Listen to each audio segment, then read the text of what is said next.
What's going on, everybody? American Football Network here with another video today. And today we are bringing you guys our Louisville versus Clemson preview and prediction. But before we get started, make sure you guys like and subscribe. Comment those thoughts and opinions down below. Help me reach that goal of 11,000 subscribers by the end of October. Check out the description for links to our shop, podcast, website, Patreon page, and our College Football Roundup channel. Also, at the top of the description, you will see a link, sign-up link for Parlay Play. Check that out. They'll give you a 100% deposit match plus $5 of free play that you can turn into 15 withdrawable dollars. And all that was for free. It's as simple as choosing more or less on your favorite player stats for the game. So check them out. And let's go ahead and get started with today's video. So Louisville versus Clemson. This game will be this Saturday, November 2nd. It'll be the 7:30 game on ESPN. Clemson comes in 10.5-point favorites. The over-under set at 61.5. Louisville coming into this matchup 5-3 overall, 3-2 in the ACC. They got a win over Austin Peay week 1, 62-0. Beat Jacksonville State 49-14 and Georgia Tech 31-19. Then in their first road game, went on the road to Notre Dame, lost that one 31-24. Then came back home and lost to SMU 34-27. Beat Virginia on the road, a nice bounce back 24-20, but dropped one to Miami, 52-45. And then beat Boston College on the road 31-27. Clemson coming in at 6-1 on the year, 5-0 in the ACC. Lost to Georgia week 1, 34-3, but since then it's been lights out for this team. Beat App State 66-20, beat NC State 59-35, a win against Stanford 40-14. Then went on the road for a 2-game stretch against FSU and won 29-13, and against Wake Forest beat them 49-14. Then beat Virginia 48-31 and had a bye week this past week. So they're fresh off a bye coming into this game. You look at the series history all time. The first meeting was back in 2014. Clemson leads the all-time series 8-0 against Louisville. The largest win came back in 2018, 77-16. But these teams have had some good duels. That Deshaun Watson, Lamar Jackson period, those two games, those were absolutely just incredible games.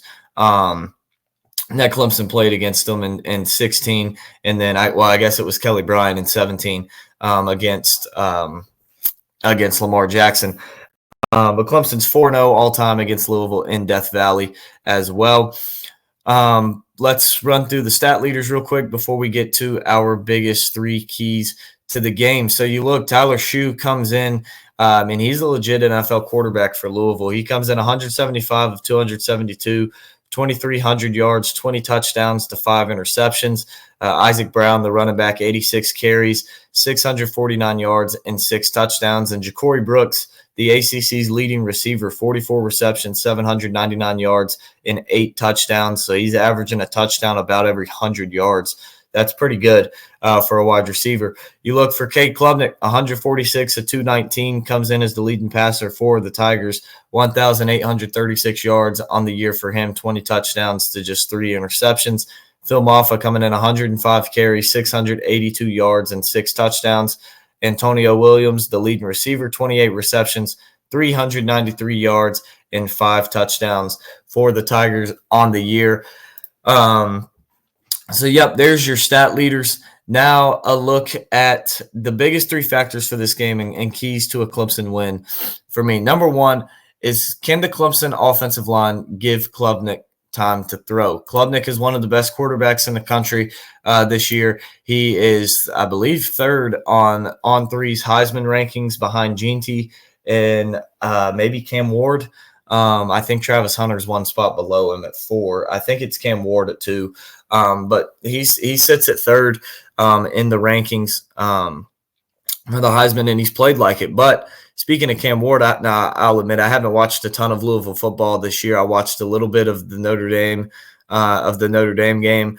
I watched most of the Miami game in the second half, and then I watched, I would say, a little bit of the Virginia game for Louisville. But what I really noticed and stood out to me in that Miami game is Cam Ward's one of the top quarterbacks in the country as well, and he lit them up when he had time to throw. But Louisville did a great job of getting after him.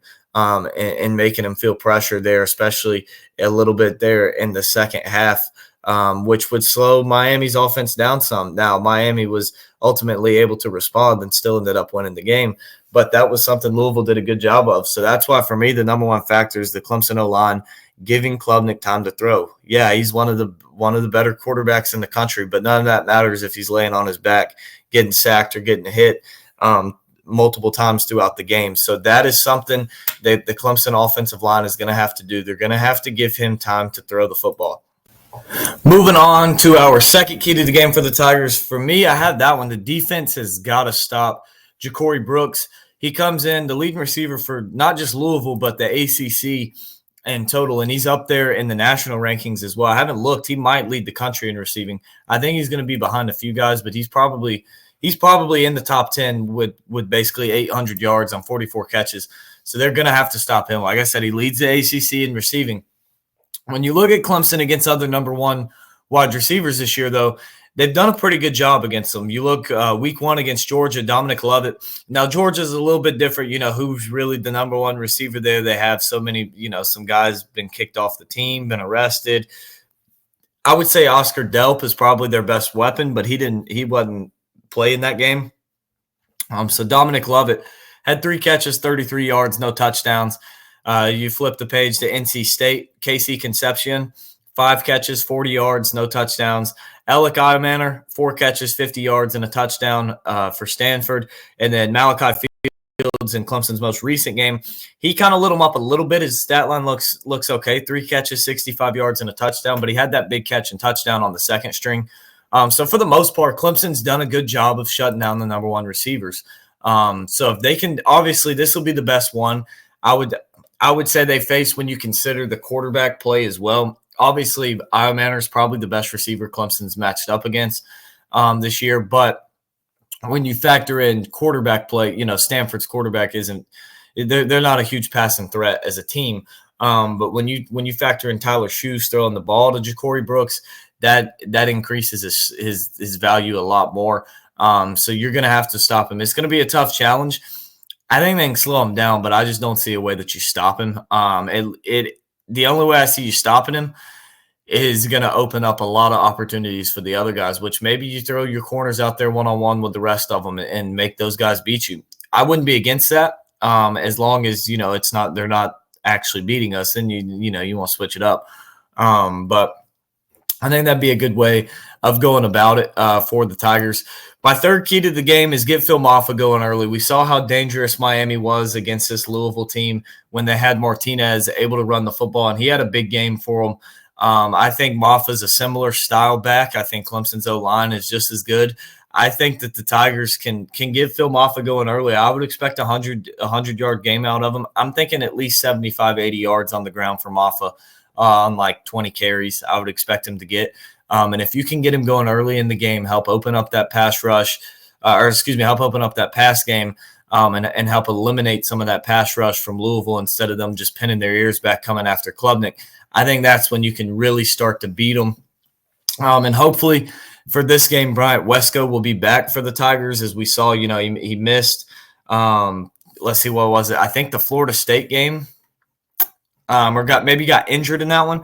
I know he was out against Wake Forest and against Virginia, so it's been 3 weeks for him to recover. Hopefully he'll be good to go. I haven't seen anything that he isn't, so hopefully he'll be good. Maybe get Tyler Brown back as well.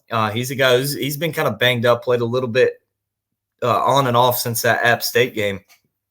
He was the go-to guy last year for us. It's kind of similar to Antonio Williams last year. He was the go-to guy his freshman year. Last year was injured and beat up all year. So hopefully Tyler Brown can get back out there and make an impact, but definitely want to have Wesco back. But seeing those two guys out, Antonio Williams has been balling all year long. Brenning Stool getting a lot more targets and a lot more of a threat down the field. And then you factor in too TJ Moore, the other freshman. He's really been stepping up and making some big-time plays for this team. I believe he was the leading receiver against Virginia, had the big touchdown catch as well. So you're seeing some other guys step up. So hopefully Wesco will be back. But if not, I'm not all that worried seeing the way that some of these, even Stellato and Cole Turner, have really been stepping up as well. for the Tigers these last few weeks. So I'm not really worried offensively if Wesco isn't able to play, but you want to have that deep threat guy who you just let loose, just run past everybody on the field. So now to my score prediction. Mentioned earlier, the over-under set is 61.5. Clemson's favored by 10.5. I have the Tigers just barely covering that one. I think they get the win 45-34. I think there's going to be some offense in this game. Much like we saw with Miami, Louisville. I think that both these offenses are high-powered. They're pretty good. I think Clemson's defense is going to slow Louisville, has a better chance of slowing Louisville's offense down than the other way around. But I think there's going to be some points put up in this game. And I have the Tigers getting a win at home 45-34. Clemson, they got to buckle down and lock in. They're getting the tough part of their schedule. Got Louisville this week. Then they got to go on the road to Virginia Tech, on the road to Pittsburgh. They do get to Citadel at home, but then they got to play South Carolina at the end of the year at home, which is always a tough one regardless of how good they are just with the rivalry. Most years they suck, but, it's always a bit of a difficult game, one you're a little bit nervous about going into just because of the rivalry. So the Tigers got to lock in. They got to go win out to potentially get in the the ACC championship. There is a big game this weekend in the ACC, Pitt at SMU. Both of these teams are unbeaten, so one of them is going to have a loss in conference play. Both unbeaten in conference play. Pitt is undefeated. SMU lost earlier in the year to BYU. But SMU is also unbeaten in the ACC, which could be huge because if Clemson wins out, that would have them beating Pitt. If SMU wins out, that would have them beating Pitt, so they would be eliminated. Miami wins out in the ACC. You're going to have a three-way tie, 3 unbeaten teams in conference play, and I believe that would leave the Tigers out, which I still think they could get in the playoff, going that route. I still think they could get in, but you don't want to play around and play those games. You want to just go win the ACC. So hopefully Pitt can knock off SMU this weekend. And the Tigers, their main focus just has to be keep winning each week. They've been rolling here recently. Hopefully that continues out of the bye week. But that's going to wrap up today's video. Make sure you guys like and subscribe. Comment those thoughts and opinions down below, and we will see you guys next time.